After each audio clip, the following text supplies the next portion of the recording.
All right, are you guys ready to go? Yeah, think so. born ready, man. Welcome to Four Brewers. My name is John Holzer, and as always, I am joined by... Jason Harris. And we are with two fine folks from a little app you might know as Untapped. We're here with Kyle Roderick, right? Yeah. Yep. And Tim Mather from Untapped, like the app Untapped. How you guys doing? The app. We're doing good. Yeah. Or at least I'm doing good. So I should speak for I'm you. doing really well. You guys drove pretty far to come out to the studio. I forgot how far out this was from West LA. Yeah, it's pretty far. You came the 1 month a year where it's like kind of pretty though. Like Oh, the yeah. hills are all green and stuff. Especially after the rain, the mountains, they've got snow and the little clouds floating by, and it's actually blue. The only thing I'm kind of regretting right now is not making sort of a trip of this to go just a little bit further to spring training and, get out to early baseball, grab a couple beers over there. Just a little bit out of the way. It's honestly, it's not that far. I'm coming all the way from Burbank, so it's kind of it's Go a bit. Burbank. I used to drive to Burbank 3 times a week when I was in a band from here. Wow. After work. That's to incredible. go to practice. Yeah, I've already told the story, but Yikes. I did that for 5 or 6 years. It was gnarly. Yeah. I have 360,000 miles on my truck. What? And it's still trucking along? Okay, hey, it it's runs. built Ford tough. It runs, but it just came up with a fault for basically a head gasket leak. Oh fuck. So I'm just like, hey, it's time. Sad. That's RIP for like a 2001 F-150. Yeah, you look online, they're like, it's only $100 fix. And I'm like, okay. You got to pull the heads, right? Like all the labor involved? Like, no way, Yeah, I'm not even going to fuck attempt that. that. Yeah. So the last thing I spent money on for that thing was like $1,000 for the heater core to get replaced. And I was like, that's the last thing I'm doing for this truck. Yeah. I don't know if you've heard the commercials though on the radio for like the worst commute in or the worst commute in Southern California. Honda. Have you seen those? Mm-mm. So they I guess rewarded this woman for with a Honda car for taking, or her commute was from somewhere in the Inland Empire all the way to Santa Monica. Obviously, worst freeway in Southern California. But I honestly have been going from Irvine to Santa Monica for 2 years to work out of our basically like Santa Monica area Untapped headquarters. That was a heck of a commute, Dude. And you're going south basically when you're leaving Santa Monica. Yes. Well, when you're going east, it's a whole different. Like you got to go through downtown and like So basically, it's just like a parking lot, basically. Downtown The to first- save time. The first 2 hours are like horrendous. pretty shitty traffic to get you to downtown LA. Yeah, exactly. And then the next hour is the last like 8 miles to get to the west side. When I was It's in, fucking brutal. I built a site in the west side and it was the worst. I made them buy me a hotel. Yeah. Good call. Yeah. the last time I was in Santa Monica was probably a year ago, and I almost quit my job because I was like, if you don't stop sending me to Santa Monica, I will quit. We are like, being this is so bullshit. California. I know. I know. Yeah. Well, that's our shtick. The 110 to the 205. Yeah. I get that. You got to get off at Cahuenga. The Californians. Club. We fit that mold too well, yeah. I think. They did a good job to get impersonations of Californians on that. That's an SNL skit. By The the key way. is that you say the before the freeways. Yeah, That's it makes sense, right? Everyone Yeah. should say the. Give me a break. Everyone else is wrong. California's right. I read a So, whole Tim. thing about why they say the. Why? Because they were actually named. Yeah, they things? used to have Yeah. names Yeah. that would be like the Ronald Reagan Freeway. Or Yeah. whatever. Well, probably not Ronald Reagan at the time. Well, that's how it... Well, sure. That's But fair. yeah. But yeah. They still do, but nobody uses them anymore. And like I just drove on the Sonny Bono Memorial Interchange on the way did? over here. That's in Moville, right? Yeah, it's right here on the fucking Exactly. 60. Is that the short for Moreno Valley here? Moville. Moville, Yeah. nice. That's even our website, moville.org. Oh, I like it. Yeah, it's a whole thing. We have an M on a hill. I that saw the lights up M. at night. I think when we drive through here, I always wondered what that M was. At Christmas It makes time, sense. it I does should've- like an MV thing, right? Like where the lights will change and just the middle of the M goes. They to don't do the V anymore, but really? they do change colors Oh, yeah. during Christmas. And you can hike up to the M and hang out with the M if you want to. It's pretty cool. Yeah. That sounds very, very nice. Who says we don't have things to do in the Inland Empire? You can So, go hang out with letters on mountains. The last time you were here, Tim, me and Tim, by the way, we're doing a Going In Blind episode with Jason. Hey. And we're kind of going to talk for a couple minutes before we start. Jason's already ready to go. I've had a beer. But just to kind of bring everyone up to speed with Untapped and why you guys are here and our relationship. The first time I met Tim was when we were in New Brew Thursday. Not we, but me, Steve, and I guess Brad was in it at the time. Yep. And Dr. Bill. Yep. We did a show at Library Ale House in 2010. Ah, man, I remember December. that with Infinium. Yeah, From Infinium. Sam Adams. And we were like, oh, we got Infinium. Yeah. I was there. Were you? You not were in the show, but just as like a fanboy. I Yeah. think that's when I first met you guys, actually. Yeah, that's right. The first place I remember talking to you at length was at Inland Empire Brewing Company, actually. Yeah. So, I'm now that I was thinking about that on the way over here, that first show, and I'm like, I'm still kind of craving that sticky toffee cake. oh yeah, that was good. That was good, and the like Korean ribs or wings or something. I don't know. That was cool. It was the first time I had ever really been on any sort of like thing, I guess. Yeah. And Technically, it wasn't a podcast. podcast. No, Was back it? then it was a podcast. Even though it was video. Yeah, YouTube was still. I think YouTube is 15 years old now, and that was 8 years ago. But YouTube wasn't as popular for hosting video as it is now. Back then, you had audio podcasts and video podcasts, and that's like Apple promoted us so much because we were like a high definition podcast that was fairly well put together. Yeah. And it was unbelievable. Like, you turn on Apple TV and they're like promoting us for Super Bowl. It was so dope. That's awesome. Like, somebody at Apple liked us a lot. Yeah. Well, no, that's when they had like real humans there curating the stuff that would show up as those top lists, Yeah. which doesn't seem like the rule anymore. So I don't. The whole podcasting world seems to have changed so much, and even obviously like vlogging and stuff, you can't make it the same way that you used to. Yeah. So, but yeah, that was 9 years ago now. At this, 8 years ago, 8-ish, yeah. Almost 9 in December, which is still pretty far away. It was pouring rain. It was. We were in we had some podcast ceremony. We were like trying to catch on the internet, and we lost for New Beer Thursday. We went to your office to watch it. I think. Oh, Did we? yeah. Yeah. Oh, okay. I was just a remember whole thing. hydroplaning half the way home. I had a 70-mile drive and in pouring rain, and literally like my car actually slid like 4 or 5 different times. I was believe like, it. I'm going to die. I'm going to die. Things But- have changed so much. In exchange for that, like doing that show for you guys gave us a badge on Untapped. Yeah, The New Beer New Thursday Beer badge. Thursday badge. Everybody, which- some people always like every month somebody's like, "What's this all about?" Yeah, What is this thing? Greg actually just sent me a message. He's like, "Hey, we're going to rebrand that badge. Yeah. just letting you know." I'm like, "It's long overdue." Like, Yeah. So I guess sort of the impetus of this was, there was a link on there pointed to the podcast. There were names around the actual podcast artwork. Yeah. And I think it probably caused more confusion than gave you guys credit for what you guys had built. So right. I think eventually the badge kind of. I felt bad because people were like, "Oh, check out the New Brew Thursday badge that Untapped made," and I'm like, "No, this is for these guys." I felt It's like the Hoptopia badge. The that hop. What is it? Oh God, hop. I believe in IPA. Hop for your Wasn't that diet. the I thing? believe in IPA. Yeah. Yeah. That one kind of. That one I still to this day think who gets this badge and they go, what does this even mean? Like, because that was his slogan. yeah. I remember that. But yeah, I totally. I mean, he backed a winning horse on that one.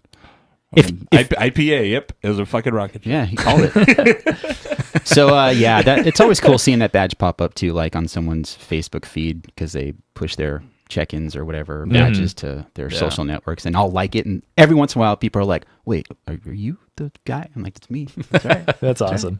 So we have a long history, me and Tim. That said, I think we're going to start the show because we can talk about Untapped over the course of the next 3 episodes because you guys are going to be here for the whole session. So Yes, indeed. Yep. So we're doing Going In Blind, and Flagship February has been kind of a thing where someone's trying to push where we're going back and visiting the old ailing brands that used to prop up various breweries. I think the whole idea behind it was to bring awareness to these beers that are actually pretty important for these breweries because a lot of their business comes from selling their flagship beers, right. And they don't really get a whole lot of attention per se, even though they still sell crazy. So, what's the guy's name that started Flagship February? A legitimate question. He's a blogger. Stephen Beaumont. Yeah, there you go. I very quickly Googled it. I first heard about this from actually the Lost Abbey because they put Sierra Nevada Pale Ale on tap, and they're like, for Flagship February. I'm like, oh, that's catchy. Yeah. And then a couple days later, I'm like, oh, it's an actual thing. Okay, so that makes sense. So I think it's a cool idea. Like, I like flagship beers. And, Oh, yeah. Yeah. You know, It's not always the hot new thing is always fun, but there's nothing wrong like with going back to. There's so many really good, solid beers that come from all like that fall into the flagship category that people seem to overlook because they want the hot new thing, and just there's nothing wrong with going back to that. Yeah, and I think that there's a distinction between the flagship and the go-to, where you're like, the flagship is the one that kind of defined what that whole brewery was about. That's their not their whole brand necessarily, but a lot of what all their other beers are built on. I will say, when I started doing this, I did start to find it kind of tricky, though, because there are big brands where it was like, this maybe was your kind of big thing, but is it even really the beer that people go to you as a brewery for anymore, right? And so that made it kind of an interesting experiment when I'm looking. I'm like, okay, I know this brewery. I'm like, well, would this be their flagship? I'm like, well, maybe this one, but it's kind of tricky with some. I mean, some brands like Sierra Nevada, it's pale ale, right? Sure. Like, category defining, right? Right. But some of them got kind of interesting because the brand has evolved to the point where those beers may not even really be their breadwinners anymore. I think an example like for Firestone Walker, DBA was like I feel like that was their flagship, and now 805 is probably considered like the main one. That's their low-key flagship, because like most people wouldn't recognize that as a Firestone Walker beer. Sure, because it's totally outside of their normal branding. Yeah, but you're definitely right. DBA, Pale Ale, like two flagship, like that's flagship beers defined. And I don't think they make DBA or Pale Ale anymore. No, I think Pale Ale do they make? Oh, wait, Firestone. Or is it DBA or DBA is their standard one. They still make. Yeah, of course they still make DBA. They had Union. It was Pale 31. Oh, Pale 31 was Pale 31. What they cut? They got rid of. Yeah, they got rid of that guy a while ago too. Yeah, that was a pretty solid one. I like that. So this beer.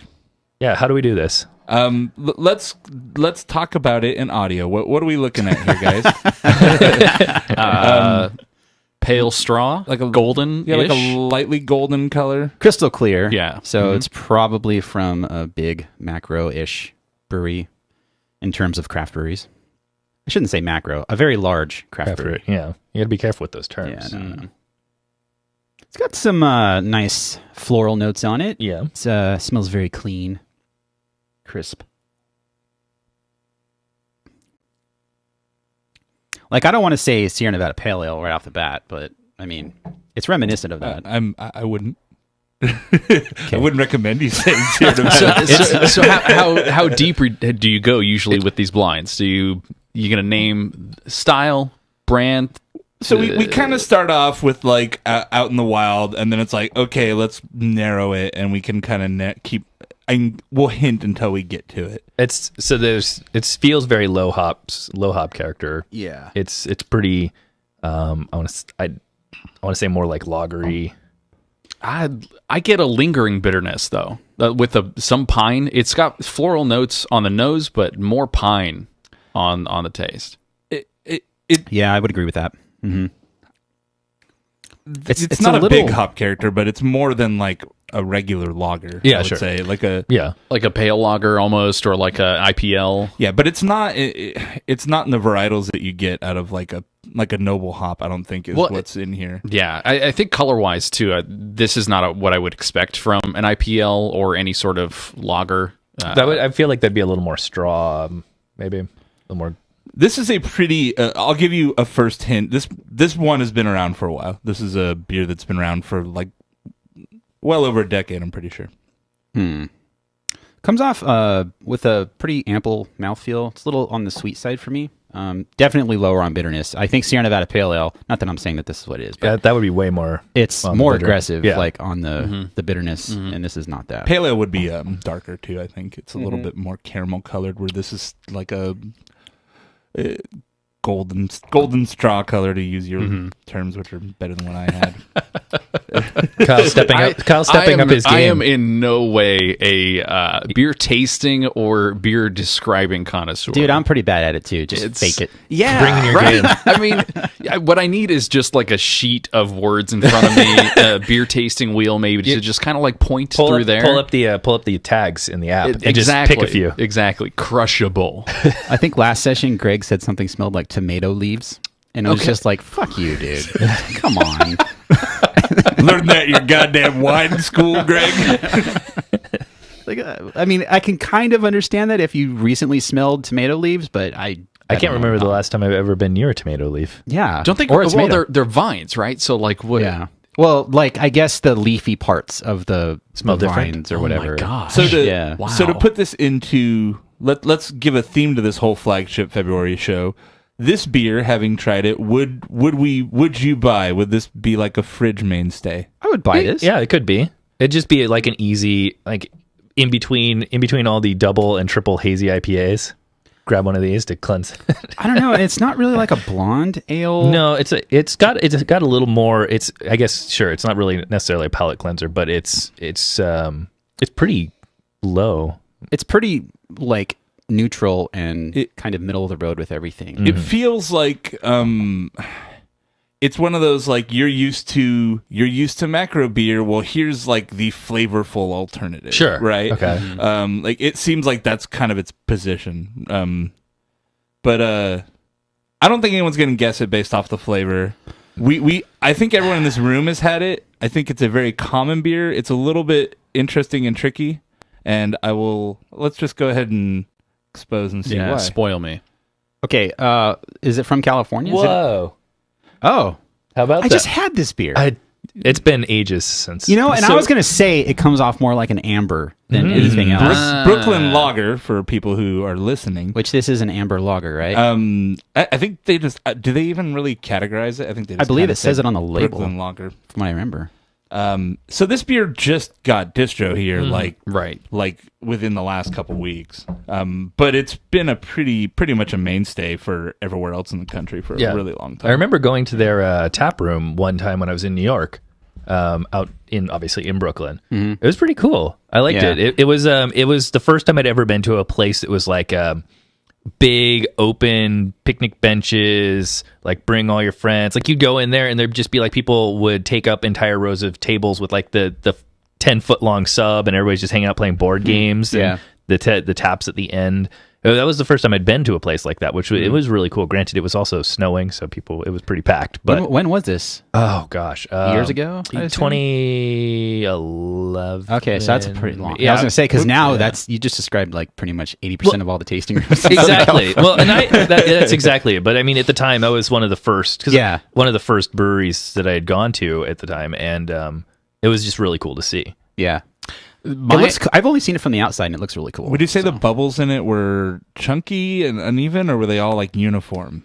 I don't know. Had Mix we, of I both. think, had we poured it like straight from a bottle, kind of like you had here, it would have been a little more. Yeah, you got that judging- rocky head. It's Judging a off bit of the a- Pyrex pour, it looks a bit rocky. Yeah, So it's a bit of a callback. There's a think it's YouTube video authentic. that Garrett Oliver did. Yeah, He talked about the bubbles being uniform as a sign of cheap beer, and I was like, what? I still think it makes sense. It's so bullshit. I can relate to it. It really depends. I mean, like, especially on the style, right? But I mean, honestly, I actually had talked to Tim about that video, and it was sort of enlightening to like bring that to the YouTube level of like cheap versus expensive, Right. And being able to describe. I've watched the ones about whatever sausages and things like that. It's a always cheese one, yeah. always really interesting to see like an industry professional be able to describe things in a certain way, or like he got through tasting whatever 5 or 10 different beers back to back and being able to discern each of those it's pretty cool. Pretty cool to see. My last experience with Brooklyn Lager was actually a canned version of this on a boat in the middle of the Pacific Ocean, going between Japan mainland and a like tropical island. Wow. That was about 1,000 kilometers south, and they had the canned like Japanese version of Brooklyn Lager. I don't know where they produce it. Well, didn't somebody take which brewery in Japan took a stake? Was it Sapporo? Sapporo. I think Sapporo I took a believe? huge stake in Brooklyn a while ago. Yeah. That was one of so that was that's one a- of those. yeah. That was one of those first really big moves, I think. Yeah. So if that's the case, I Yeah. mean, it was probably something that recipe wise was moved over to Japan, canned and distributed locally there. Yeah. And ended up on a boat. I'm not sure how That's that so happened, but that was the random. first check-in I ever had to Brooklyn Lager. Yeah, middle of the ocean. memorable. Kieran owns 24%. Kieran. Yeah. Okay. Got it. Okay. That is my favorite of the sushi bar beers, Kirin Ichiban is my favorite one. I gotta say that's a pretty boss check-in. Yeah. Like, I don't think I can top that in any way possible. Like, Get a boat badge. I've checked into beer in Japan, I think, but that's as far as it goes. Well, I mean, when you're on a boat in the middle of nowhere, no signal, obviously. So, like, I had to wait and wait and wait to check it in, and then try and find the closest one that I could that was like within 60 miles. Was there like one of our locations? Was there like a middle of the ocean pin somewhere? You know, I'm gonna have to look it up because it probably was something like that, or it was the name of the boat or something like that. But I've had some that are like Definitely 30,000 feet in the air. yeah, definitely memorable.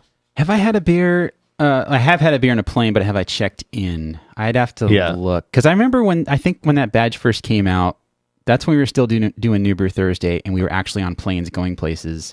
And so I think I tried to make a point to do it. I'm like 90% sure that badge was retired because so many people were so upset about not getting it. Like, I bought internet on the plane to get this badge. Oh, and they didn't get it because you had to do a location. Okay. I think it was location based, and you had to choose like an up in the air. The category was like in the air or something on Foursquare. Okay. And you had to like find one that had that Foursquare. category. Oh yeah, Foursquare. That was madness. Yeah. Yeah, I'm pretty. I don't think I got it, and I think Steve actually tried to get it, and he like didn't get it because of that. He forgot to do something, and he was very vocal to you about it because like, Tim, I didn't get my badge. What the fuck? Oh yeah. Well, that's every time I run into someone. Yeah, but now I'm curious. I got to go and see. So let's see. It's a location. Is it a venue? I think it's a venue. That's the actual image of the can. oh, that's cool. On there. Yeah. I mean, when you're on a ferry or on a boat for 24 to 36 hours, you're likely going to spend a lot of that inside on a bunk. And so grabbing a canned craft beer I'd grab for 6 that. or 10. Oh yeah. Yes. That was basically my trip. Sit in the bunk, watch Netflix and drink a bunch of Japanese craft beer. So Jason's back with beer number 2 for Going In Blind. Flagship February edition. Above the Clouds. There you go. That's what it was. It was. I did earn it.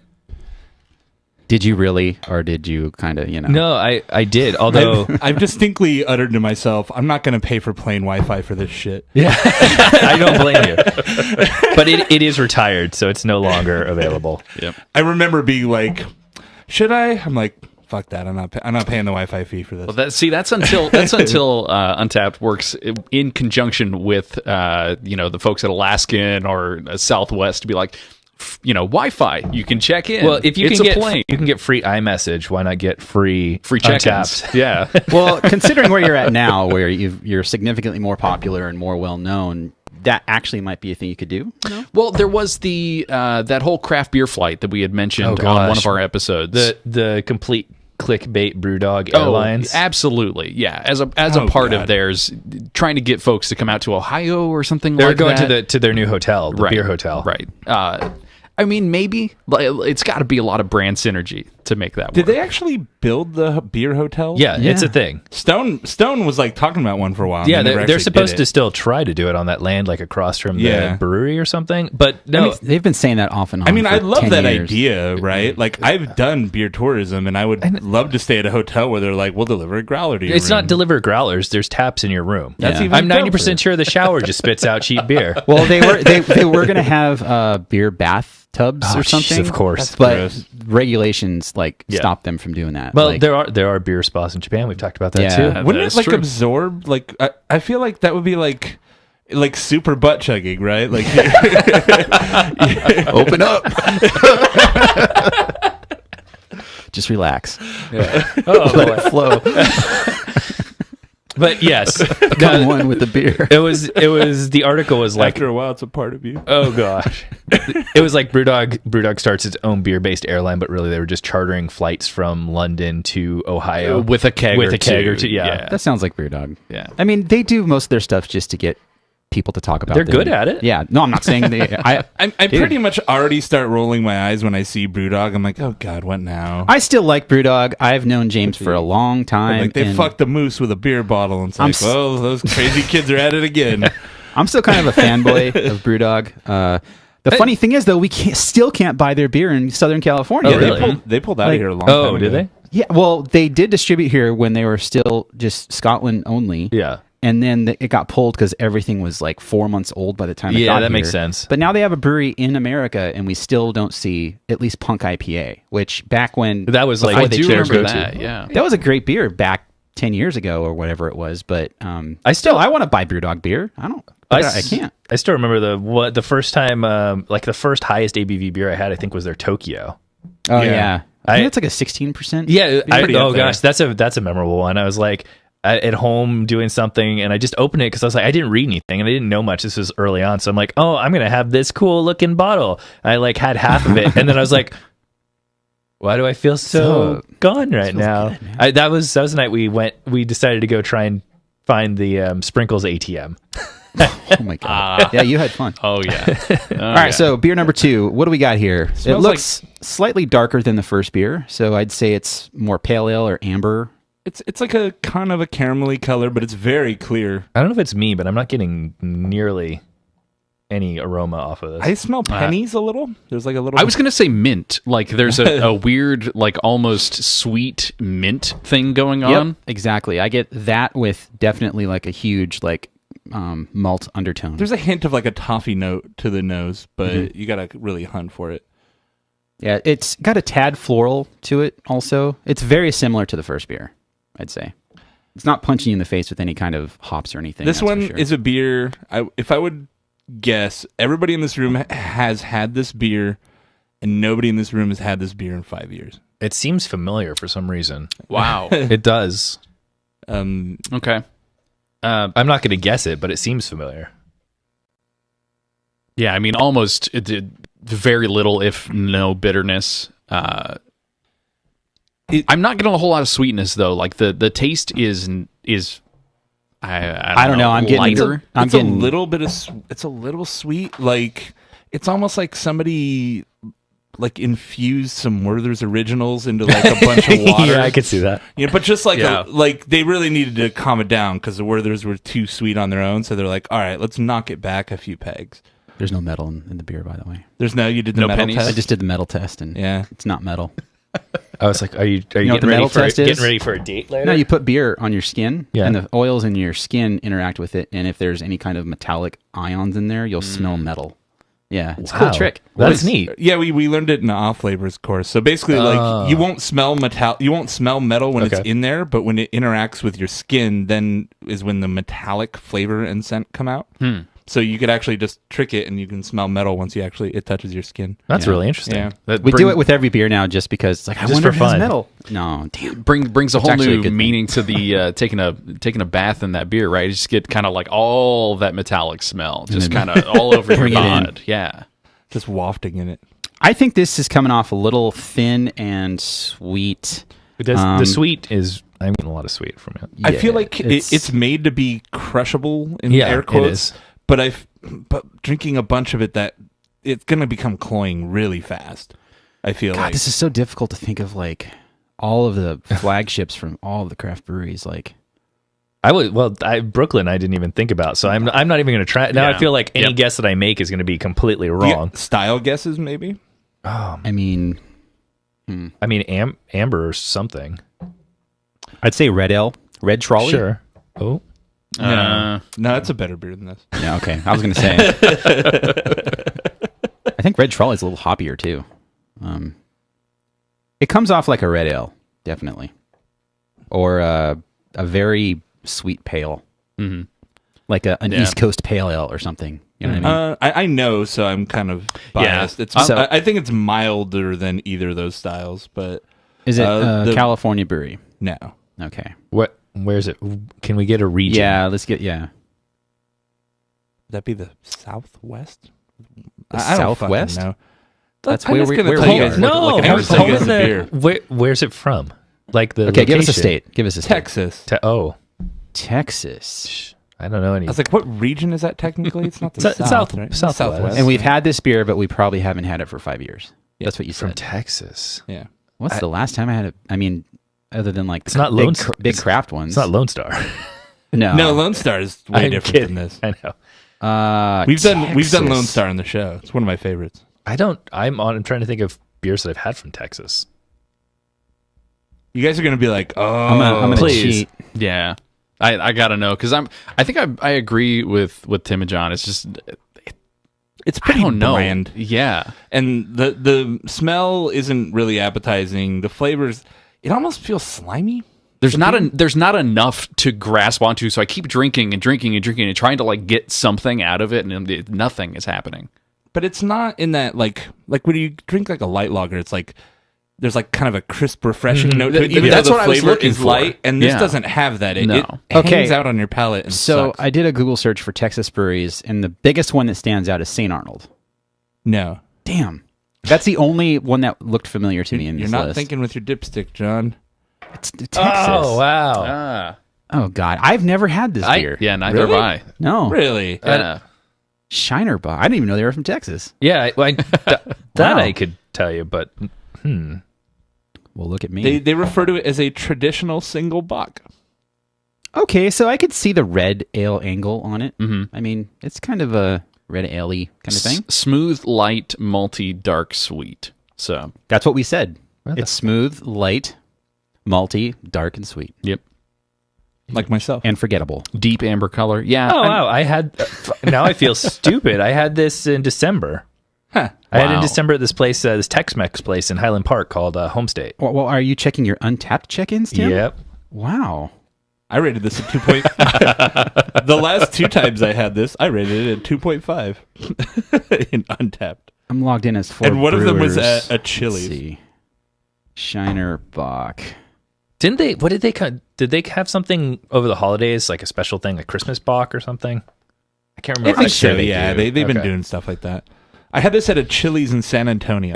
that's very appropriate. Okay. That is the most Yes. appropriate check-in I could Yes. think of. that is what this tastes like for sure. Exactly.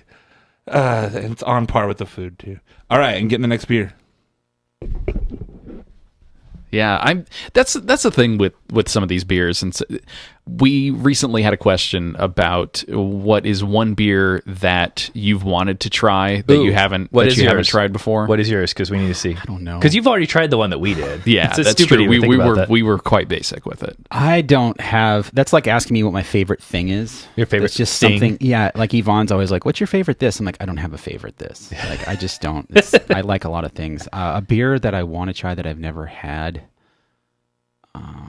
I can't. I really don't have. I mean, I'm surrounded by beer. Oh, Yeah. I could probably You could find get a beer that's anything similar. that you wanted. So I don't have an answer to that. Like, Yeah. Well, I think Tim and I both answered. Spoiler alert: Tim and I both answered Pliny the Younger, which I mean, It's so basic. it's Oh, bitch, yeah, please, come I on. know, but Yeah, I'm gonna that's have just that shit on Monday. That's just like swill. That's swill to you now. But the thing is, not like swill. when I'm it, when it comes to like flagships like this, or I don't Asahi, right? Like, or these huge beers where like I probably have never checked them in. I maybe have had them before, but like my beer memory is now externalized in the app. there is no memory outside of Untapped for me. Yeah. And so when I'm thinking of like, okay, what beer should I try? I do kind of want to drink these huge, gigantic flagships to understand what that side of brewing is like and how they're able to, at that scale, produce consistent flavor over and over and over, season to season. It's wild. Yeah.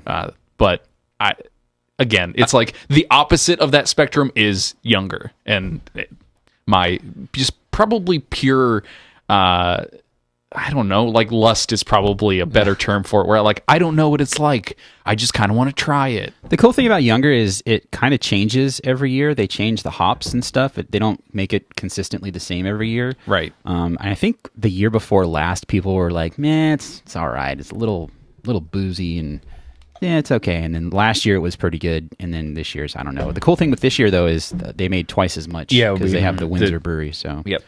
Hey, we covered that. Yeah. I heard you guys cover that too. Yeah, and you know. thanks for the shout out for the Pliny Fights Cancer thing. At Oh yeah, Beechwood. totally. If you guys have noticed too, low key, all the places that get Pliny around here, at least, they used to note they had it like every month, every 6 weeks, and now like reliably every 2 weeks. Oh yeah, Really? Pliny the Elder. Yeah. Yeah. Ooh. Yeah, La Bodega actually, for the first time, posted a photo to Instagram. They're like, "Okay, we have it. You can come get it." Normally, you'd go to La and there's 2 slots where they put it. Like, Kim, she's the beer person there. She'll hide it with the macro lager. Oh, nice. So it's like surrounded by Coors Light and Molson Ice, and then there's one row of Pliny. Like 3 years ago, I had to somebody, probably more than that, maybe 3 or 4 years ago. They like the guy at Whole Foods had to like pull. I saw him like handing it to someone. And I was like, "Is that Pliny?" And he's like, "Hold on," and he had to go like in the back and like fish it out. Yeah, I was like, now I feel they're in my locker. I feel spoiled though, because I still get it from people from the East Coast or outside of the U.S. They're like, "Oh, I want Pliny the Elder so bad." I'm It's still a great beer. Yeah. Like, it's no hype. It's good. So we brought a third beer. This is, I feel we're moving out of the crushable category. It's got, but this isn't a big beer though. This has more of a hop aroma, I'd say.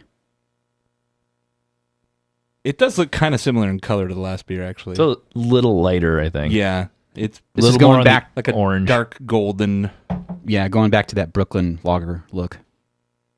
It's got a nice frothy hit on there. Yeah. I like it. It does remind me of a Sierra Nevada Pale Ale. I'm going to compare all these to Sierra Nevada Pale Ale until I get Pale Ale. I feel like maybe I should like give me some that aren't in here. Sierra Nevada Pale Ale's not in the So in the just mix. toss that all together. Sam Adams isn't in here. I thought that'd be a Fat Tire's not in here. lock. Ah. No Fat So, Tire, really? No. No, the Bach Fat was Tire the would've been one in. that we had before this. Yeah, this has floral, a little bit of fruit on the nose too.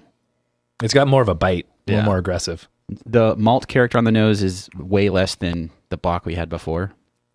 It's hoppy, but not really aggressively. Well, more so than the last for sure. Yeah, but it's not. That's good. I like that. It's balanced, I think, as far as the bitterness and sweetness go. Nice mouthfeel. Yeah. Carbonation could be a little more, but yeah. Yeah, these lose a little because they're going into the fucking Right. Pyrex before they transfer into our glass. Are the but- bubbles rocky or tight? They're a good mix, so this is authentic craft. This is really good. Yeah. The macros, Yeah, I like this a lot. The macros buy their bubbles in bulk. From the bubble store. Inject them directly into the beer. They Maximum bubble They buy penetration. industrial bubbles and just They have corn syrup bubbles instead of right. sugar bubbles. Dude, Coors is all leaning in on that shit now. They're just like, Coors supports farmers. It's fucking hilarious. Yeah, that's some Trump shit right there. I'm not used to being openly political on a show. No, we're not. We dip kidding. in every now and then. I try to avoid it just as a break. Yeah. 'Cause I'm like, fuck. It's not a place. This is a place to have fun. That's right. Yeah, We Trump's don't want not to be fun. sad. We don't want to be sad here. All right, more hints. Yeah, I mean, I'm gonna go. I'll go pale ale on this. It doesn't go as far as like session IPA for me, but it's got kind of a pale ale vibe. I think we need to go to state. I feel like you guys are aware of this beer in that I've heard you guys say the name of this beer today. Oh crap! Yikes! What did we say? Roll back the tape. I'm like, we talked about Firestone. Yeah. We talked about. Well, we said pale ale and DBA. Is it DBA? It is DBA. Nice. Good job. Yeah. Thank you for Wow. the hint. This That's doesn't right. taste like wow. It does. Now that it's one of those things where it's like once you hear it, everything clicks. Although for me, it seems a little. It seems. Oh, I don't yeah, remember okay. the hop being as in there. Yeah, it's a little hoppier than I remember. It's that's good though. And it's not mad fresh, but that's kind of how you're going to get one of these. It's from October. Okay. Yeah. Have you guys had the unfiltered DBA? Yeah. That's Yeah. one of my one of my favorites. I'm not going to lie, I've never loved DBA. I'm still. Yeah. Have you had the unfiltered DBA? Yeah. Yeah. Yeah, I've been to the brewery. Yes. I grew Oh, up I in the know. 805, so I feel a little connection. I love Firestone. Like Firestone, we mark out on Firestone. Oh, yeah. all the time Oh, yeah. on this show. It's just this beer has never been one of my favorites. It's not one of my favorites, but if it was the only thing at an event where they had beer, I would totally drink it. Like, Oh yeah, it's no problem. delicious beer, but Yeah. I'm not going to seek it out on a store shelf. It's not my thing. I don't know. So, all right, we're gonna be ramping up now into the more flavorful beers, bigger Prepare your beers. palates. For the onslaught. I'm debating on how many IPAs we should throw at you guys, but maybe I'll cut How many beers did you bring? 6. 6. I may cut one. We'll see. See how we're doing. Well, you actually brought, what, 8? But you cut 2 already. Yeah, Great White was in there, but I threw it out. I was gonna drink that can between shows. And it'll be just for me. It's a good call. Yeah. So we have other beers. All right. So it'll be fun. All right. Speak amongst yourselves. I want to talk about that glass that you've got. I saw it on Instagram. I love the logo on it. One color, right? You kind of redesign that logo. Yeah, so I'll always take an opportunity to try to get money for my podcast. This is our Four Brewers Patreon supporter glassware or PayPal. We have one PayPal supporter left, and then one that dips in every quarter to give us money. Shout out to Eric, by the way. Thanks, Eric. But yeah, it's basically like this glass is the new hotness. This isn't exactly the same glass that's the new hotness. This is actually a white wine glass. Okay. The ones that most breweries are using these days, it's like more of a sharper cut at the bottom. So it's more of a, I guess, a triangle trapezoid kind of shape. I've got a cerebral glass that's like that, where it's got the etched in the bottom too for the bubbles and stuff. I mean, it's small. It's a lot smaller than that, actually. It doesn't hold a full 16-ounce can. It kind of dribbles over the top a little bit when I put a full can in there. This is a 17-ounce capacity glass. Yeah, so it's perfect for your hazies and all that crap. Yeah. The original glassware that we got, those are 12-ounce glasses, and those are a pain in the ass. Like, you open a beer, you fill up the glass, and then you drink the can, and then you have your beer. Right. But so I went out of my way to get larger glasses just for the... You're awesome. And I like this. It feels good. Like, I don't know. It's cool. I'm glad it's a new trendy glass. Yeah. But yeah, it's got...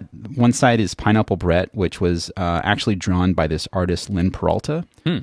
He's on the Daily Tech News Show, which is Tom Merritt's podcast every Friday. Is Tom Merritt still on there?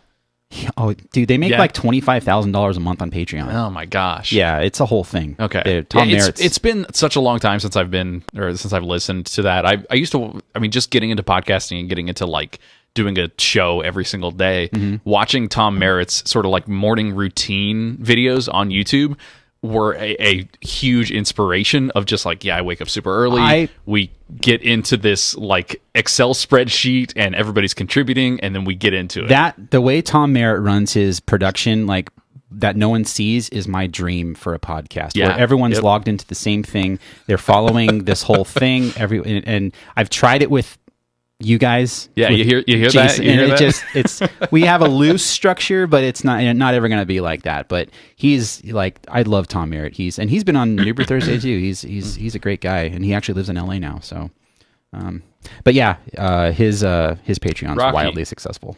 Real rocky. Yeah, it's got rocky. We're looking at the Pyrex here. It's got some craft head in there. So Jason's back with, what is this beer? 4? 3? 4. 4. Because we have Brooklyn Lager, Shinerbach, and DBA. Yep. All flagships, flaggier than thou. That was a weird one. Yeah. Sorry. Let's strike that one from the record. Yeah, this does have an ample head on it. Wow. Got some foam left in the Pyrex. Some good hops in there.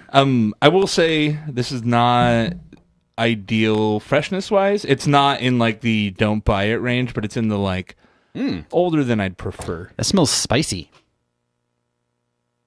That's a good description. Yeah, it's like a... what is that? We have had a color theme on this show. Like, this beer is very similar. Yep. It's a little lighter, I guess, than the DBA, but... Yes.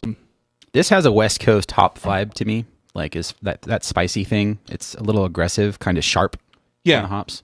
I would agree with that. More yellow than... I think this is the yellowest beer we've had so far.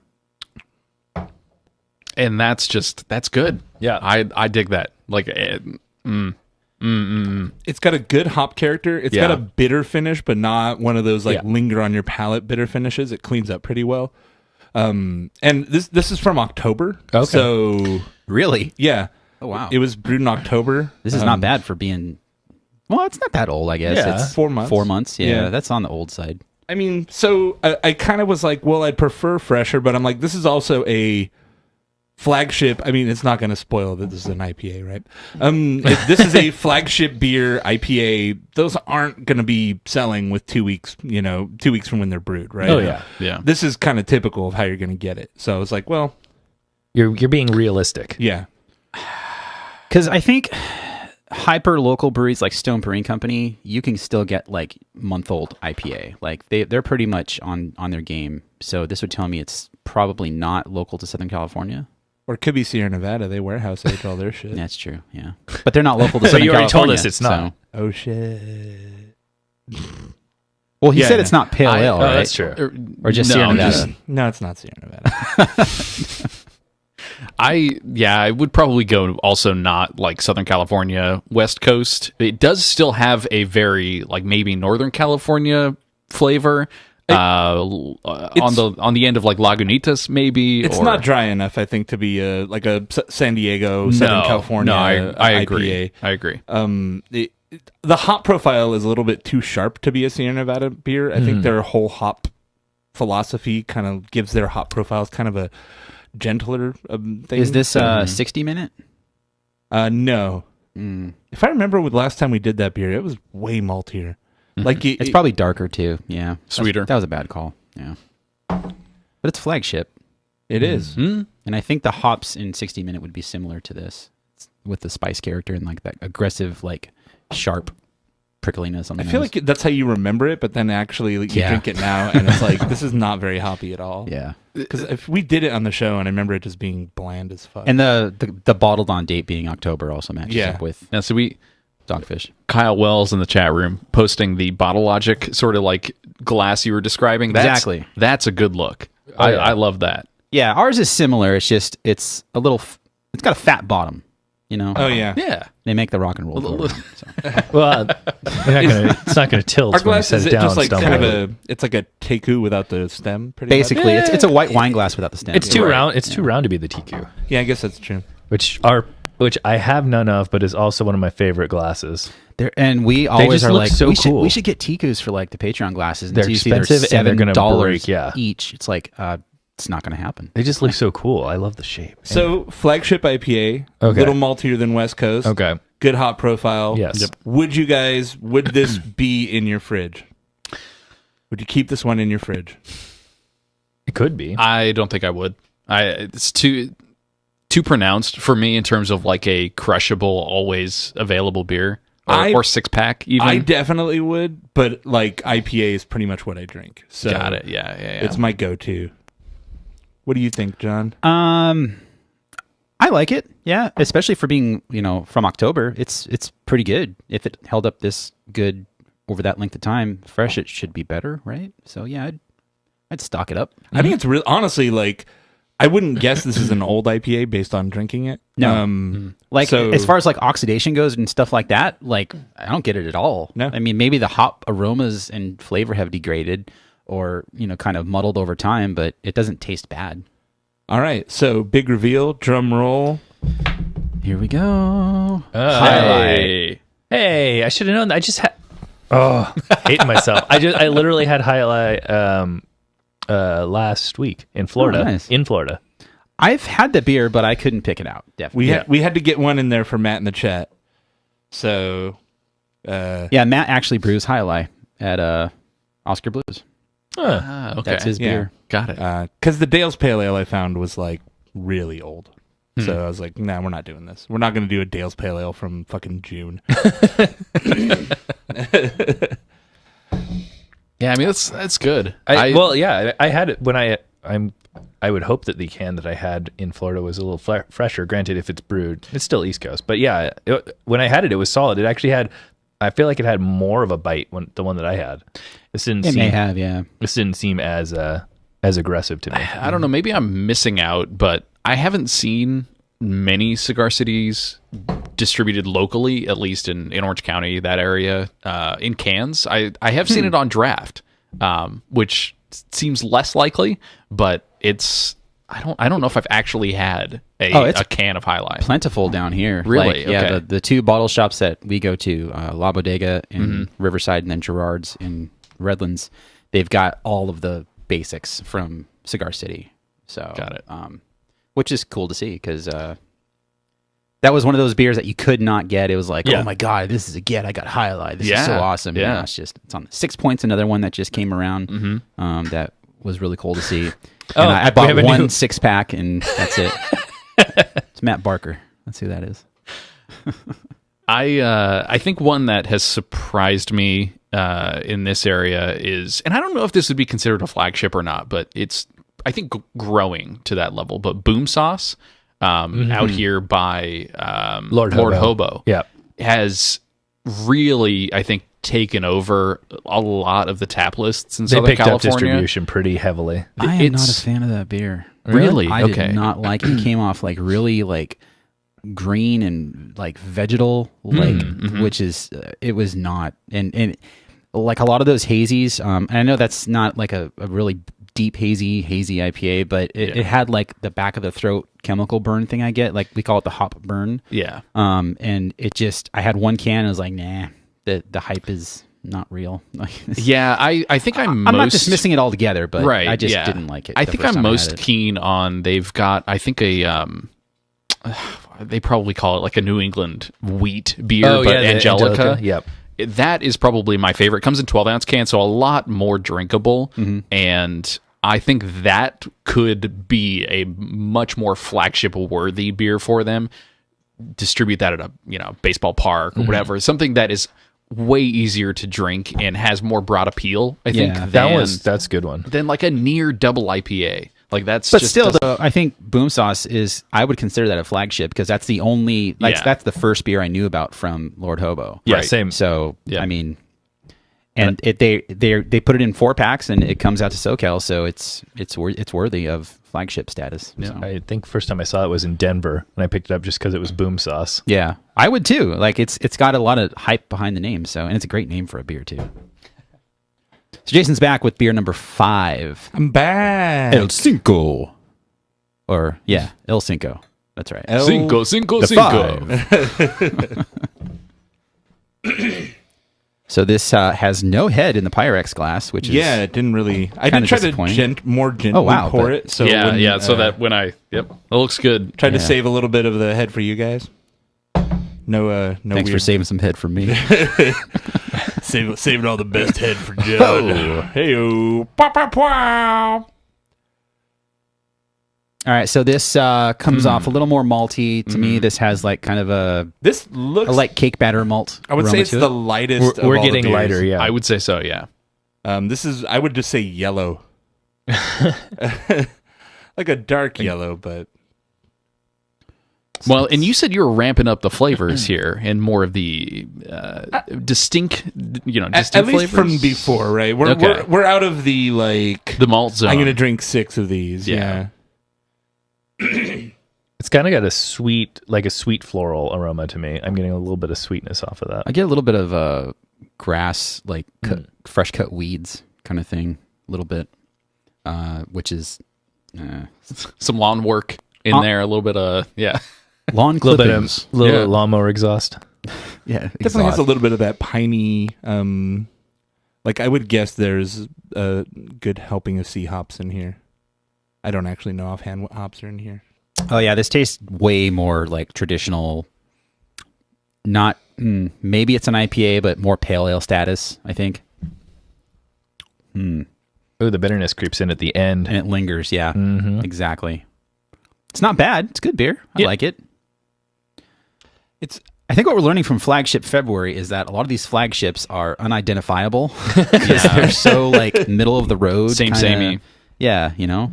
or I mean Flagship being whatever is like the most widely acceptable. Sure, so- and I'm not saying that as like a diss. I'm just saying it's balanced and I think it does a good job of hitting all the points, but not like knocking anything out of the park. So looking, I just looked the beer up to see what the hops are, and interestingly, I think they've tweaked the hops sometime recently because there's some. This is a fairly old beer, but there's some pretty new varietals in according to their description. So they must have played with it because Azaka, Calypso, Motueka, Ella, and Vic's Secret. Because I know Stone changed up Stone IPA. Fuck. Is that it? Yeah. Nice. Yeah, I felt like we were going to go back. All right, let's go with a real Nice. West Coast IPA. Yeah. And I don't buy Stone IPA anymore because they changed it and I didn't like it. So I we should go. I should have known based off of the bite and the lingering because I associate Stone IPAs with just like that bitter that hangs Just- with I you. think you mean you sits. associate every Stone beer with a lingering bitter. Pretty much, yeah. hop That's what I'm bite. trying to say. Yeah. Like that's what all their beers do. So the first three hops that I didn't mention were Magnum, Chinook, and Centennial, which I Okay. really feel is the big flavor hits that we're getting. Like Throat rate. we're getting the bitterness and the like harshness from Magnum and Chinook, and then the pininess from Centennial is coming through a lot. I like that Stone's trying to switch it up and like, I mean, I guess use more modern hops, but was it really broken? Like Stone IPA was pretty good. It was. I mean, that was really, really, really a big go-to. Like that was everywhere had Stone IPA. I feel like the older versions of Stone IPA are way too like piney and bitter for Sure. modern tastes. That's honestly, I probably this isn't Yeah. something that I would keep in the fridge just because I'm not a fan of like the super lingering aggressive bitterness. Mm-hmm. So like everybody, I feel like Stone was really hot when we were just starting Untapped, and I was just like, They were really hot, yeah. I like the beer, but yeah, I don't know if like as someone who keeps 6-packs of IPA on hand, I don't know. I debated. So this is one of the ones. So when I was saying earlier that I kind of had a hard time, Firestone was one of the brands where I was like, okay, what's the flagship though? Like, is it Union Jack? Do I go with DBA? Do we do 805? Like, if I'm going to do a Firestone beer on the show, what is the brand defining flagship from Firestone? It's like, that's a hard question to answer, right? It was 10 years ago, it's easily DBA, right? Yeah. But is that even one of their main focus beers anymore? I don't know. and to your point, like with Stone IPA is like a no-brainer. But then also Ruination was kind of I considered for a bit. That's Another recipe they changed. Yeah. Which, I mean, they changed it and it's like, all right, it's fine, but I don't think there was anything wrong with Ruination to begin with. And yeah, I don't like that Stone went out of their way to just change all of their recipes for the sake of change and to make their beers more modern, because I don't think they were I think they bad were to begin with. I think they were directly responding to the fact that people stopped buying them. Maybe. They were like, people aren't buying these beers anymore. We need to do something. Before it changed, Was that branding though? now I think Ruination just kind of, being really aggressive, really bitter, really piney, double IPA. I don't know that people were super into that after a few years. Well, because everybody went on the juice haze. Yeah. Even before that, right? Like, Sure. even people who aren't doing New England stuff, the newer generation of IPAs is all late hop, big aroma, big flavor, low bitterness. Yeah. Right? Bitterness is the big barrier for people, and you can only go so far leaning in on your brand, which is like, I know it's bitter and uncomfortable, but fucking get used to it, bro. That's a good point, because when know? you separate Arrogant Bastard and put it in its own like company, Right. Which is the interesting Arrogant too. Yeah. Consortium or whatever the fuck it is now, like you're totally right. That's Stone getting away from that whole "if you can't handle it, you're a pussy" kind of thing. Yeah, And yeah. They're like, maybe we should tone it down on the aggressive. I think when you're trying Masculinity to bullshit. create a market, period, I can see that, right? Like carving out a niche of like dudes who are like, I'm a badass because I drink this beer or whatever, right? But like, once you reach a point where you're like a national scale brewery and you're trying to actually, grow, you have to kind of be like, okay, but now the niche of just tough dudes who are like, fuck you, I drink Arrogant Bastard, are like, you got to go to beyond that, right? You can't just appeal to that customer. Kyle in the chat posted a photo. Firestone Walker is selling 805 in 24-ounce 3-packs that are shrink wrapped, like you can get like Bud Light. Well, that's or whatever. I mean, which is fine. I think that's totally cool. Like Well, that's perfect. Is That's it the great. same price as Bud Light? That's the trick, right? Yeah. As a fan of sorry to talk. No, over no, you. you're fine. As a fan of craft beer and light lager, we're seeing a lot of craft breweries get into like that style, but they're the same price as their IPA 6-pack, and I'm like, Yeah, that's well, true. part of the appeal is It's that I can cheap. get 12 of those for the price of 6 of these, right? Yeah, exactly. And now they're like, oh, but we have a Pilsner and it's $10 a 6-pack, and I'm like, well, guys, like, I'd rather buy something with a little bit more going on if I'm going to spend that much, right? And everybody's leaning towards that the stovepipe at this point. It's like a better that it's a too. better economic thing. What's I mean, that? 19.2. yeah, Yeah. look Yeah. at like all day IPA, for example. Like that's just taken off like mad, and I feel like that was not the first, but one of the first more like broadly distributed crafts that went into that into that format. And now I feel like almost everyone started doing that. Yeah. And 'cause it's like a sweet spot, it seems. I think at the shitty Chevron station down the street, there's like 4 or 5 different stovepipe cans, like some from 21A. I think Oscar Blues does it too. I think so. Yeah. They're the one that I really think of with the stovepipe kind of cans, but I think Sierra started to do them. Sierra Nevada started to do some of the bigger cans for... They're pale. I've seen the 21st Amendment, but I'm not sure if I've seen the actual Sierra Nevada one. I've seen Sierra Nevada 16-ounce cans, I think. For me, that's my sweet spot. I love 16-ounce cans. Yeah, it's me too. perfect.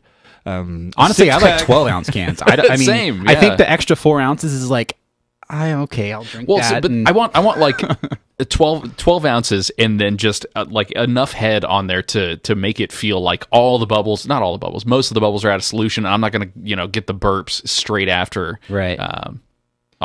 Drinking a super hoppy IPA or anything like that. The stovepipes looks cool. Enough They look room cool, in the though. glass. Ooh, trustworthy.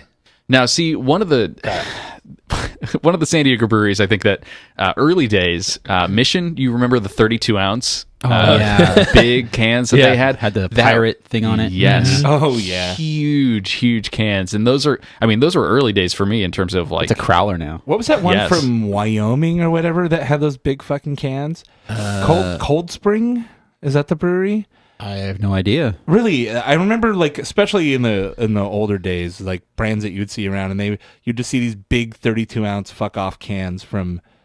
I want to say it's Cold Spring is the name of the brewery. You can't talk big cans without thinking about it always comes down. What? I know What? where this is What? gonna go. Yeah, never mind. What? Did not go in there. No, I always reference The Simpsons. There's the episode where they go to Australia and Homer orders a big beer. I'm gonna interrupt you. I'm looking at Cool Springs Brewery, and you said big cans, and the first beer that came up was Nice Rack. So, Boy. carry on with your story. Simpsons. No, it's not really a worthy story. Just I always think about that. They have a beer called Pecker Wrecker. What the wow, fuck? this is awesome. Boy. Sorry, Tim. There you go, right there. Thank you. Trustworthy. What's wrong? Brewing in the That's chat big, room. I guess. So I'm just down the street from what used to be Verdugo West, and That's where I used to practice in my band too. Trustworthy. They just released a whole bunch of their new cans. They look great. Yeah. First of all, It's literally the Verdugo West branding. They just threw trustworthy into the boxes. Well, we had Chris on the show, and we discussed why they rebranded and stuff. Yeah. Oh, I'll have to go back. Yeah. Well, and I was just in Vegas last week. They've got a spot opening up in Las Vegas. Yeah, we talked about that too. Well, that's Yeah. actually why they changed their name. It's part of why they changed their name. Right. You can't trademark a street name Okay. Got or it. something because it's like a public owned thing. Yep. So you can't capitalize on that and own it. So the first thing was no one knew what Verdugo West was. They'd say Vertigo West or whatever. Yeah. The fucking I Yeah. get that. I like Verdugo West. Yeah. Cahuenga? What? But Trustworthy just works. It's fine. Yeah. Trustworthy. Well, I didn't realize they were going to Vegas, so that makes me happy. We go out. We have family in Vegas. We spend time out there, so it's nice to hear about more. I'm gonna tie it in just a little bit more to Untapped. You've got this weird bug actually with Verdugo West / Trustworthy right now, where you tap on Verdugo West Brewery and then it switches over to Trustworthy. It's kind of a strange situation On for accident? them. I'm not sure, but there is some lag in data. Some lag in the data right now between their old name and their new name. So I'm looking into it. We'll find a way to fix that. We've got an open report. Insider info. Yeah. So is that it, Jason? Are we done? We have one more beer. One more. Yes, we need something a little darker, a darker flagship. So let me go get the next beer. Am I smelling a stout? What's a flagship stout? Black Butte. Oh, there you go. Yeah. Jason's like, fuck. Okay, so Black Butte. What are other flagship stouts? Uh, That's the first one that comes to mind, honestly. So this whole segment, the whole time, I've been kind of like, "What is a beer?" Like I don't know any beers. Like me too. All the names are Everything's just gone. from my brain. When you're put on the spot, you don't think of Oh anything. my God. I went to Untapped and I'm like top rated, and I'm like, this is all hazy beer. Fuck, this isn't flagship at all. But yeah, that seemed. I was just like, I think of breweries. Why I can't think of any breweries? Like my brain doesn't work right now. Well, I wanted to just go to Sculpin the whole time with that doesn't enter this, this and house that's anymore. and that's Unfortunately. no. See, I had a feeling. I had a feeling that was not the case. We tried to go to the new location in downtown Disney, on the day on grand opening day, and it was like so I went to go. It was like their hours, like it opens at 11. So I went over and I was like, okay, it's 11. My wife and kid were in the park and I was working, so I was like, okay, I'm gonna go hang out over there. I go and they're like, oh well, we're not actually gonna open till noon because like they're doing ceremonies or something for like grand opening ceremonies. Okay. And then eventually we all go back. We're like, okay, well let's go hang out for a little bit. It's like I want to say it was like a 2.5 hour, 3 hour wait for a table reservation, or you could attempt to stand in the bar area. And I was like, nope. If I were at Disneyland, I would totally go there. Like, I mean, I'm sure it's awesome. And just go into California Adventure and go to the Carl Strauss Trail. Yeah, that's what I was going to say. When you said Red Trolley, I was like, instantly California Adventure for me. Like that reminds me of my trips. I've never been to California. I think I've never, oh God, last time I was at Disneyland when I was 18 for like the high school graduation thing. Oh, yeah. So 21 years ago or whatever. Oh, man. I've never been back. Oh, okay. Well, I'm not a Disneyland guy. As annual pass holder, it's nice to have at least. You got the sticker on your car too? Oh no, hell no. I won't do that shit. There's a show on YouTube called Defunct Land, which talks about a whole bunch of like it's theme park centric, just weird stuff that's in the past. And they talked about how Disney in the 90s was going to do like an American history theme park in Virginia. And like they went really far. Like they bought up a bunch of land and like had all this stuff made for it. And like basically the locals were like, no, we don't want you here. America Land. Yeah. And they were going to be like, yeah, you have an America theme park near like actual American monuments and battlefields. And the joke the guy made in the video, like, that'd be as stupid as building a theme park about California in California.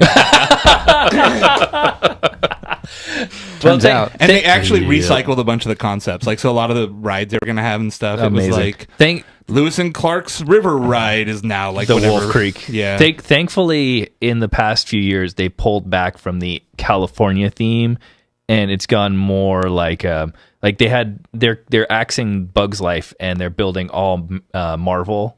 Like they're building a Marvel land, and they took what was like this terrible California concept, and they're actually like putting just their brands into it. Right. So I think it's a lot kind of better. their catch for. It seems like that's where they're putting the not Disney stuff, Well, like the not classical Disney stuff. So like we have Pixar Muppets here and and Guardians of the Galaxy, and shit like that. Yeah. So you're back. I'm back. This smells delicious. We have a rather dark beer. This has that nice, soft, like sweet milk stout kind of aroma. This is very dark, by the way. This is pretty much black. Well, no, if you hold it up to light, it's got some red undertones to it. Milk stout. Yeah. Is it milk stout? No, I don't believe so. Okay. No. It does have I kind get of like caramel. It has like I'm getting a real roasty nose on it. Yeah. I want to get one so desperately. So is it Black Butte? No, this isn't. Is it? Oh, shit. Wait. Fuck. Yeah, it kind of is. You guys guessed it before I poured it. Yeah. That was literally the first like mass stout that I could think of. You've got beer cred now, man. Yes. Oh, that's pretty good. That's really good. You called the beer before it was even You served. fucking Babe Ruth one.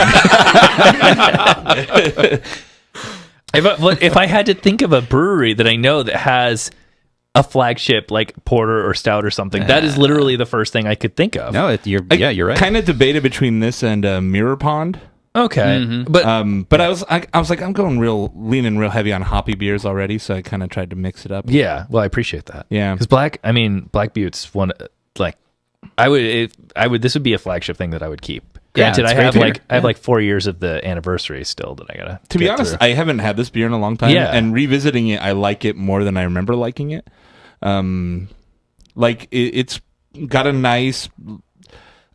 It's got a nice big full flavor, but without being super challenging. I think I'm just so used to big, huge, fucking sweet stouts anymore that like having something that's dialed back. It's a porter. What is this, like 6 or 7% probably? 5.2. Yeah, so it's a lot more drinkable, right? Definitely. This is like a session stout, basically. You know what I mean? It's Smooth, dark, coffee, creamy, light. So it's got kind of like that roast character like you were talking about, and then finishes very porter-like, right? It's something like if I was out at a place that did there's a place near where I live, and they don't have a huge like craft selection, but they do have a few handles, and they usually have Fresh Squeeze or Mirror Pond on.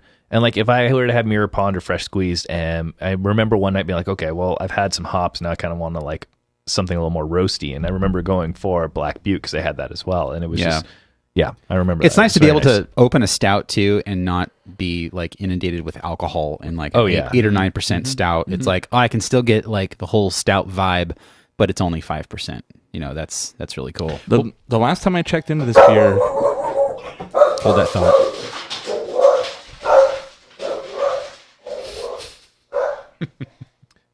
All right. So I know you go live. Do you guys edit the audio? Yeah, we can just break. We don't have to fill, especially because the dog's barking. Yeah, no, it's fine. I was just curious how you guys cut did it, because you do the live broadcast, which obviously you can't do anything about, and then later you cut for the audio. Yeah, interesting. That's part of the appeal. They get the behind the scenes stupid shit of dogs barking and the pizza showing up. It's like, wow. I don't even know when John ordered that. He probably had Alexa ordered at some point. Yeah. Do you guys have? Do you have an automated switch that orders the pizza on Saturday every day? Order the pizza, so we're gonna have to do one more episode. Oh, is that just like Amazon? Yeah. Ah, shit. Sorry. Wait, Amazon rings the doorbell here? They just dropped that shit. Yeah, they ring the doorbell at my house. I have the ring. I get it. I know we have a dog too. Whatever. Yeah. It wasn't Amazon. It was UPS. So I'm not gonna blame Amazon. Okay. Either way, UPS knows too. I'm surprised you don't have an automated trigger to order your pizza on Saturdays. I really feel like smart. you would.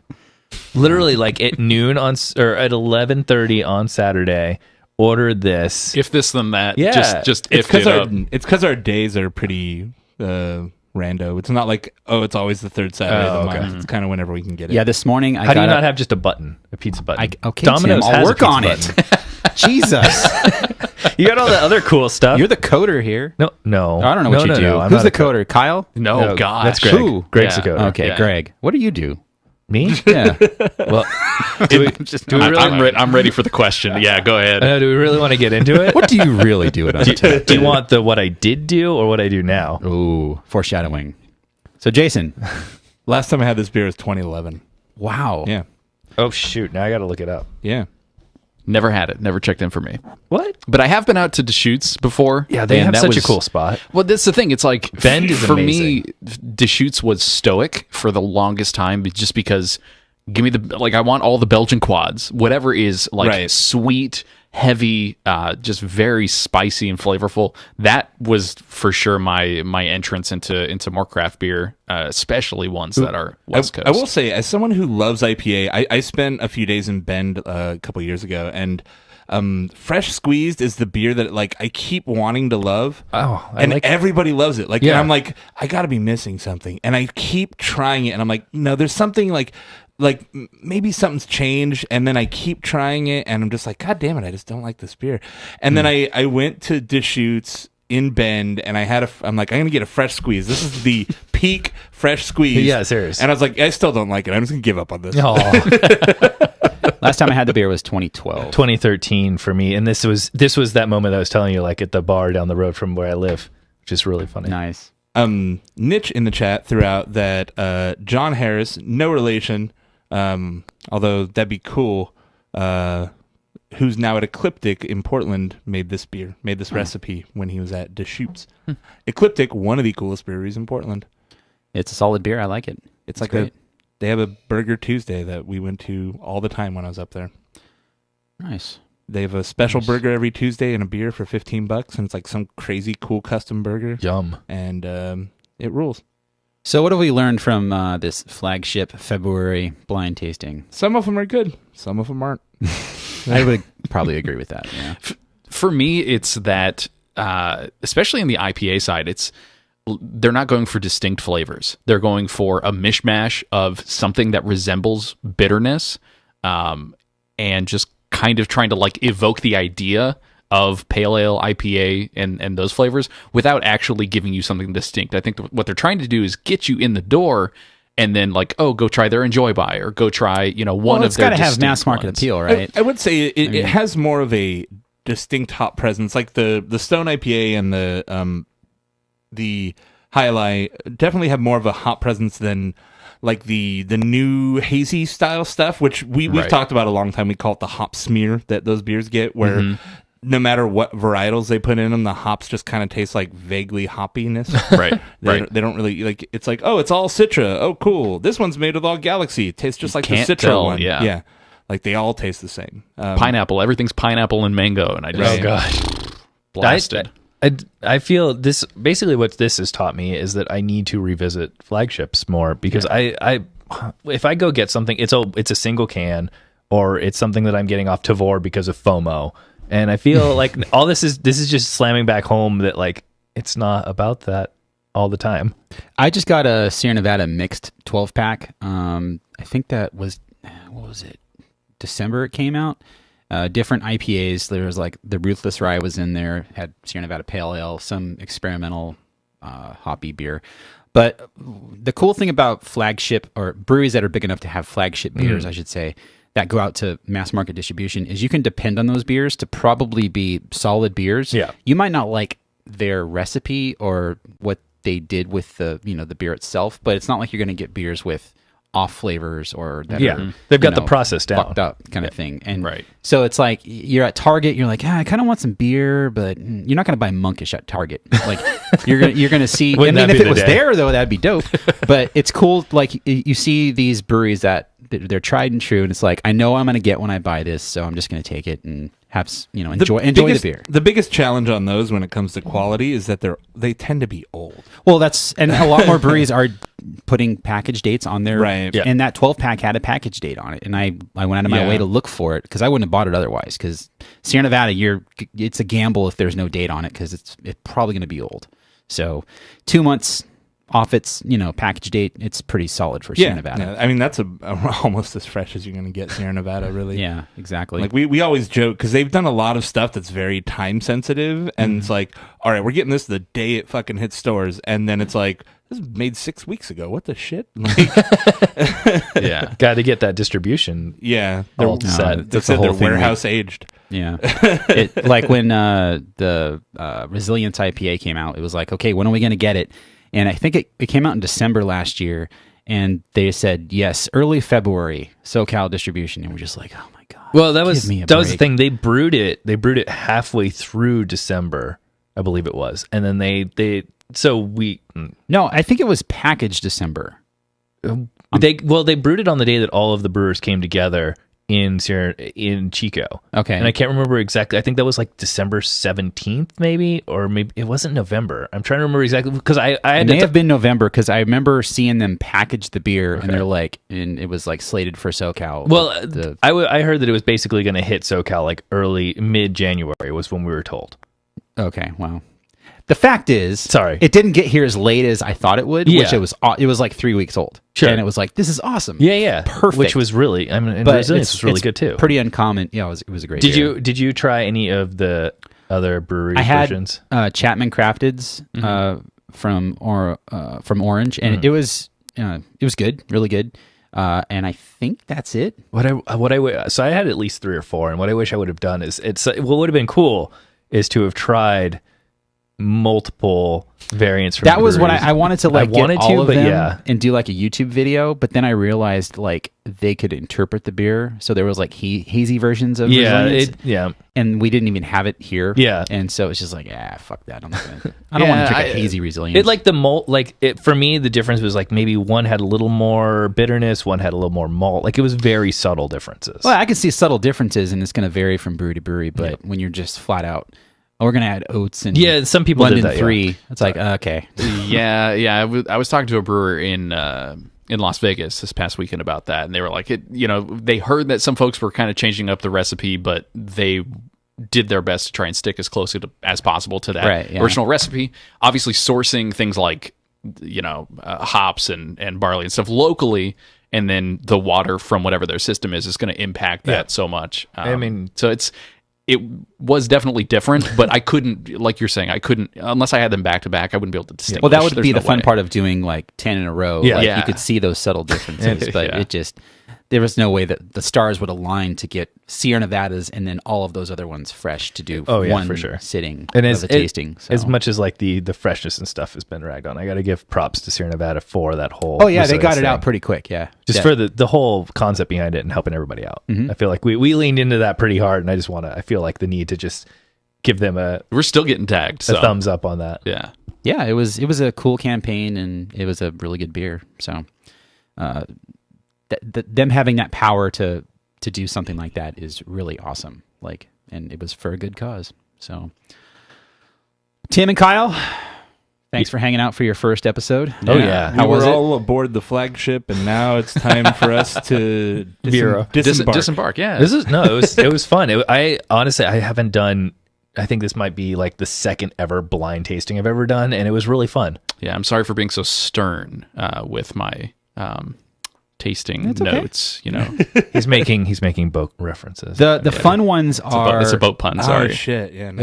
You have to think about it sometimes. Like I'm sitting there, I'll be like 2 minutes, I'll be like, I know you made a pun. There it is. I should have said after the fact that it was a pun, and it keeps going. It's like he's really pleased with himself, so I know he did something. What the fuck did he say? So they're going to be here for the next few episodes. I think the next episode we're actually doing beers that you brought, Tim. So that should be fun. Where can we find Untapped online?